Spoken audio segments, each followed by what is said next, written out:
బర్రెకు సున్నం వేసి ఆవల చూపించే ప్రయత్నంలో ఒక్కబొర్ల పడేట్టుగానే కనిపిస్తున్నాయి ఎగ్జిట్ పోల్స్ ఫలితాలు. అటు చేసి ఇటు చేసి ఆయా పార్టీలకు కొమ్ము కాసి చివరికి జనాల్ని గందరగోళంలో పడేశాయి.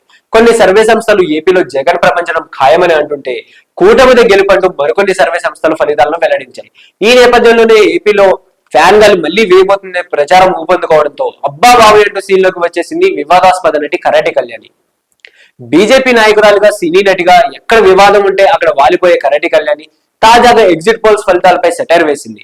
ఫ్యాన్స్ ఫాలోయింగ్ అంతలా ఉందా, కాస్త 2 రోజులైనా గాలి పీల్చుకొనివ్వంట్రా, ఎక్కడి నుండి వస్తారా మీరంతా, నాగార్జున గారు ఎలిమినేట్ చేసేయండి వీళ్ళని అంటూ తన ఫేస్బుక్ లో పోస్ట్ పెట్టింది కరాటి కళ్యాణి.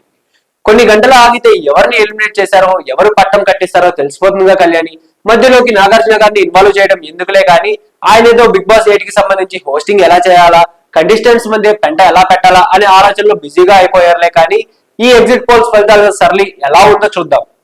జూన్ 4 ఎన్నికల ఫలితాల కోసం నరాలు తెగి ఉత్కంఠతో ఎదురు చూస్తున్నారు జనాలు. ఎక్కడ చూసినా ఇదే మాట. అయితే ఎన్నికల ఫలితాల కంటే ముందుగా వచ్చే ఎగ్జిట్ పోల్స్ రిజల్ట్ లో ఎంతో కొంత ఉపశమనం ఉంటుంది అనుకుంటే ఎవరికి చెందిన కాకి లెక్కలు వాళ్ళు చూపించేశారు. నిజానికి ఎగ్జిట్ పోల్స్ రిజల్ట్ లో ఎవరు అధికారంలోకి రాబోతున్నారనే దానిపై ఓ అవగాహన వచ్చేసేది. ఖచ్చితంగా వాళ్ళు గెలుస్తారని చెప్పలేం కానీ ఎగ్జిట్ పోల్స్ వచ్చే ఫలితాలే ఫైనల్ రిజల్ట్ లో దాదాపు ఖాయమయ్యేవి. సో ఇలాంటి మరిన్ని ఇంట్రెస్టింగ్ అప్డేట్స్ కోసం please do like, share and subscribe to our channel.